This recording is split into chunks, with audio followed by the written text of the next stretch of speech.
The next topic is chemical properties या chemical reactions of acid and base. तो इसमें सबसे पहली रिएक्शन या सबसे पहली केमिकल प्रॉपर्टी है रिएक्शन विथ मेटल, ठीक है। और जब भी हम किसी एसिड का रिएक्शन मेटल से कराते हैं तो it gives salt plus hydrogen, ठीक है। एग्जाम्पल से समझिएगा। सबसे कॉमन एसिड जो हम लेते हैं सल्फ्यूरिक एसिड, तो सल्फ्यूरिक एसिड का फॉर्मूला क्या होता है H2SO4, ठीक है। अब हमने इसकी रिएक्शन किसी मेटल से कराई, मेटल आपने ले लिया सपोज जिंक। सल्फ्यूरिक एसिड का एक्वस सॉल्यूशन और जिंक कौन सी स्टेट में लेंगे, सॉलिड स्टेट में। जब इन दोनों की रिएक्शन होगी तो आप देखिएगा it is a type of displacement reaction, first chapter में आप ये पढ़ चुके होंगे। It is a type of displacement reaction, और डिस्प्लेसमेंट रिएक्शन में क्या होता है, मोर रिएक्टिव एलिमेंट। तो जिंक जो है वो हाइड्रोजन से ज़्यादा रिएक्टिव है, इसलिए वो यहाँ से हाइड्रोजन को क्या कर देगा, डिस्प्लेस कर देगा, हटा देगा। तो what we will obtain ZnSO4, यानी हाइड्रोजन की जगह पे कौन आ गया, जिंक आ गया, प्लस हाइड्रोजन गैस यहाँ से क्या हो जाएगी, इवॉल्व हो जाएगी। व्हाट इज़ दिस, तो देखिएगा ये क्या है, Zn+2SO4-2, एक कैटायन एक एनायन। प्रीवियस वीडियो में आपको बता चुका हूँ मैं, सॉल्ट किसको कहते हैं, एक कैटायन एक एनायन, किसको छोड़ के, H+ और OH को छोड़ के। जब भी आप कैटायन एनायन जोड़ेंगे तो वो क्या बनेगा, सॉल्ट। तो what is this, zinc sulphate which is a salt plus hydrogen gas is evolve. यानी जब भी आप किसी एसिड का रिएक्शन मेटल से कराएंगे तो आपको क्या मिलेगा, सॉल्ट मिलेगा, और साथ में क्या मिलेगी, हाइड्रोजन गैस रिलीज हो जाएगी। क्लियर है बात, ठीक है। और इसका सबसे इम्पॉर्टेंट पॉइंट, ये जो हाइड्रोजन गैस है निकली है, आपको कैसे पता कि हाइड्रोजन गैस निकल रही है, बबल्स के फॉर्म में। तो यहाँ पे याद रखिएगा, टेस्ट फॉर हाइड्रोजन गैस, कैसे पहचान होती है हाइड्रोजन गैस की, टेस्ट यानी कैसे पहचान होती है हाइड्रोजन गैस की। तो it Burns with pop sound, hydrogen gas Burns with pop sound. जब भी हाइड्रोजन गैस को जलाएंगे तो उसमें से चटर पटर पप पप की आवाज़ आएगी, ये हाइड्रोजन गैस की पहचान होती है। देखिएगा ये एक्टिविटी आपकी NCERT में दी हुई है, उसका भी डायग्राम मैंने बनाया हुआ है, समझ लीजिए इस बात को। ये तो टेस्ट ट्यूब स्टैंड है जिसमें हमने टेस्ट ट्यूब जोड़ी हुई है, this is what test tube. Test tube के अंदर हमने क्या लिए हैं, जिंक ग्रेन्यूल्स, मतलब छोटे छोटे जिंक पीसेज लिए हैं। इसके बाद उसमें क्या डाला हुआ है हमने, dilute sulphuric acid. Sulphuric acid ये रहा, this is what sulphuric acid, नाम लिख देता हूं ताकि कोई कंफ्यूजन ना हो।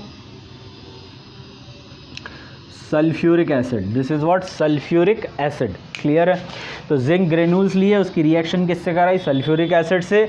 जैसे ही रिएक्शन होगी तो यहाँ से आपको क्या दिखाई देंगे, बबल्स निकलते हुए दिखाई देंगे। तो वो बबल्स यानी कोई गैस निकल रही है, और वो गैस कौन सी होगी, हाइड्रोजन होगी, जो हम बाद में पहचानेंगे हाइड्रोजन गैस होगी। यहाँ से तो रोड क्लोज है, तो सारी की सारी हाइड्रोजन गैस कहाँ घुस जाएगी, इस पाइप में घुस जाएगी।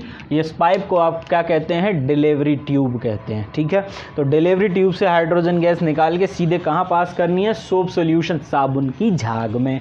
अब तो बचपन में खेल खेला होगा ना तुम लोगों ने, साबुन की झाग लेते हैं ऐसे फूंक मारते हैं, यानी जब भी आप सोप सॉल्यूशन में से गैस हवा पास करेंगे तो क्या बनेंगे, बबल्स।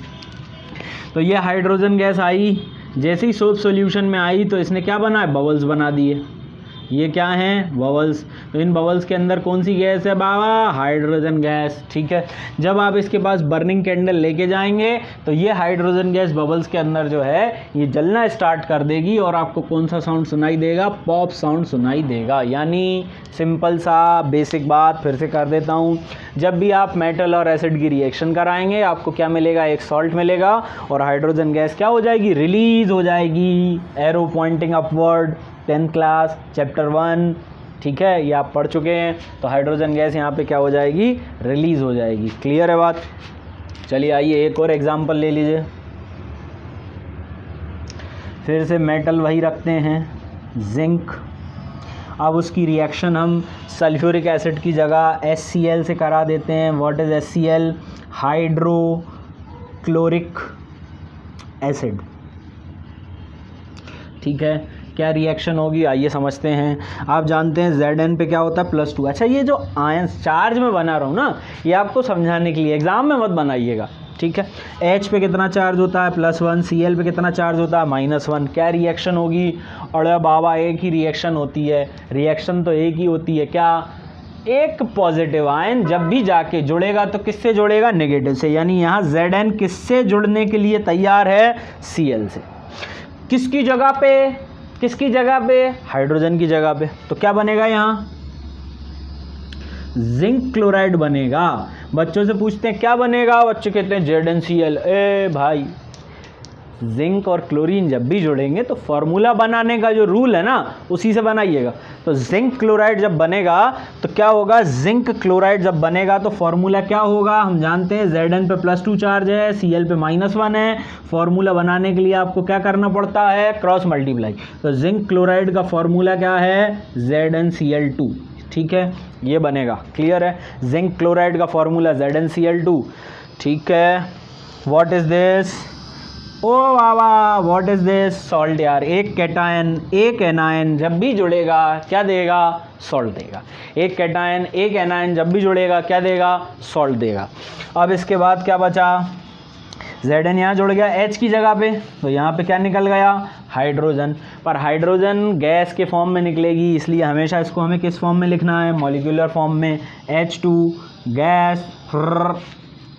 समझ गए बात को? चलिए बैलेंस कर लेते हैं। बैलेंसिंग आप सीख चुके हैं, मैं सिर्फ बैलेंसिंग करके लिख देता हूँ। ये हो गई आपकी इक्वेशन बैलेंस। ठीक है, ये आप नोट करिए पॉज करके वीडियो को। कुछ और एग्जांपल्स मैं आपको इस रिएक्शन के दे देता हूँ, फिर हम आगे बात करते हैं। आप पहले ये नोट कर लीजिए।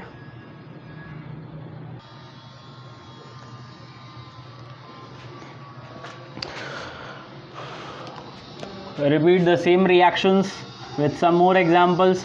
अब जैसे आपने फिर से मेटल चेंज कर देते हैं। सपोज अब आपकी बार हम मेटल ले लेते हैं कैल्शियम।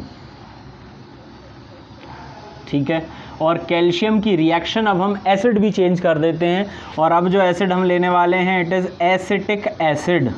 अब जो एसिड हम लेने वाले हैं वो कौन सा है? Acetic acid. आपको याद है एसिटिक एसिड का फॉर्मूला क्या होता है? ठीक है, नहीं याद है तो याद कर लीजिएगा भैया। एसिटिक एसिड में क्या होता है? एसिटिक एसिड में एक आयन होता है एसीटेट। कौन सा टेट? एसीटेट। ठीक है, और जब भी आपको एसिड बनाना है तो एसीटेट के साथ आप क्या लेंगे? H+ ion. यानी एसिटिक एसिड का फॉर्मूला क्या है? CH3COOH। This is acetic acid. ठीक है, एसिटिक एसिड का क्या लेना है हमको? एक्वस सॉल्यूशन लेना है। अब ये रिएक्शन होगी, तो रिएक्शन होगी तो फिर से आपको सबसे पहले क्या करना है? एक पॉजिटिव आयन यानी कैटायन और एनायन अलग अलग कर लेना। बड़ी सिंपल सी प्रोसेस है यार। ये रिएक्शंस, ये इक्वेशंस कब तक याद करें? कुछ नहीं याद करना है, थोड़ा सा बेसिक आइडिया दिमाग में रखिएगा, बहुत आसान है। अब कैल्शियम पे आप जानते हैं +2 चार्ज। मैंने पहले ही बोला था ये आयंस, ये चार्ज मैं सिर्फ आपकी इन्फॉर्मेशन के लिए बना रहा हूँ, एग्जाम में नहीं बनाने हैं। ठीक है, आपको सिर्फ समझाने के लिए बना रहा हूँ। आपको अगर कोई कन्फ्यूज़न या डाउट एग्जाम में लगे, रफ वर्क में सॉल्व करके देख लीजिएगा। तो अब बहुत बढ़िया क्लियर बात है कि ये कैल्शियम आयन क्योंकि एक पॉजिटिव आयन है, तो पॉजिटिव आयन जाके किस पे अटैक करेगा? CH3COO-, यहाँ O- पे अटैक करेगा और यहाँ से क्या निकल जाएगा? H निकल जाएगा। तो यहाँ पे जो बनने वाली चीज़ है उसका नाम क्या होगा? ये जो आयन है ये कौन सा आयन है? एसीटेट। और यहाँ के कौन जुड़ने वाला है? कैल्शियम। इसलिए इसका नाम क्या हो जाएगा? Calcium acetate. क्या नाम हो जाएगा? Calcium acetate. और कैल्शियम एसीटेट का फॉर्मूला बना के लिखिएगा, ऐसे मत लिख दीजिएगा। फॉर्मूला कैल्शियम एसीटेट, तो Ca+2 कहाँ जाएगा? यहाँ। और 1 कहाँ आएगा? यहाँ। तो कैल्शियम एसीटेट का फॉर्मूला क्या होगा? अच्छा, एक और बात ध्यान रखिएगा। जनरली जब हम फॉर्मूला लिखते हैं तो कैटायन पहले लिखते हैं, एनायन बाद में लिखते हैं। पर एसीटेट के केस में आपको ऐसा नहीं करना है ना, पहले एनायन लिखना है। तो एसीटेट एनायन लिख दिया हमने, CH3COO, क्रॉस मल्टीप्लाई करा तो ये हो जाएगा CH3COO2 और यहाँ आ जाएगा कैल्शियम। क्लियर है? और तो यहाँ कैल्शियम H की जगह पे आ गया और यहाँ पे H हाइड्रोजन निकल गया, जिसको आपको लिखना कौन सी स्टेट में है? गैसियस स्टेट में लिखना है। ये निकल गया। ठीक है, इक्वेशन को बैलेंस कर लीजिए। CH3COO कितने हैं? 2 मॉलिक्यूल्स हैं। क्लियर है, समझ में आ गई बात? ठीक है,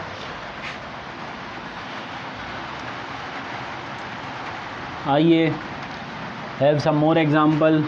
Cu प्लस H2SO4 क्या होगा? आइए देखते हैं। Cu कौन सी स्टेट में? सॉलिड स्टेट में। H2SO4 एक्वस सॉल्यूशन है, H प्लस है, SO4 माइनस 2 है, CO तो बताइए CuSO4 से जाके जुड़ जाएगा, हाइड्रोजन गैस निकल जाएगा। हाँ हाँ बोलो, जल्दी बताओ होगा क्या? अरे नहीं होगा बेटा, आंसर इज नो रिएक्शन। क्यों? अरे बेटा कौन सी रिएक्शन है? डिस्प्लेसमेंट। चैप्टर 1 में पढ़ा है, डिस्प्लेसमेंट रिएक्शन में more reactive can displace less reactive. तो Cu जो है it is less reactive than hydrogen. Clear है, समझ में आ गई बात? इसलिए यहाँ पे रिएक्शन नहीं होगी। स्टार बना के आप ये पॉइंट मेंशन कर लें, नोट कर लें। क्या? Metal less reactive than hydrogen cannot displace hydrogen from acid. Clear है? metals less reactive than hydrogen cannot displace hydrogen from acid, thus no reaction। Sir हमको तो पता ही नहीं कौन कौन से metal less reactive than hydrogen होता है ना? तो कोई बात नहीं, रिएक्टिविटी सीरीज़ कुछ लास्ट चैप्टर में आपको पढ़नी थी, नहीं पढ़ी तो हम डिटेल में डिस्कस करेंगे उसको नेक्स्ट चैप्टर में। फ़िलहाल मैं नाम लिख देता हूँ कौन कौन से मेटल्स हैं जो कि लेस रिएक्टिव देन हाइड्रोजन हैं। तो वो कौन कौन से मेटल्स हैं? कॉपर,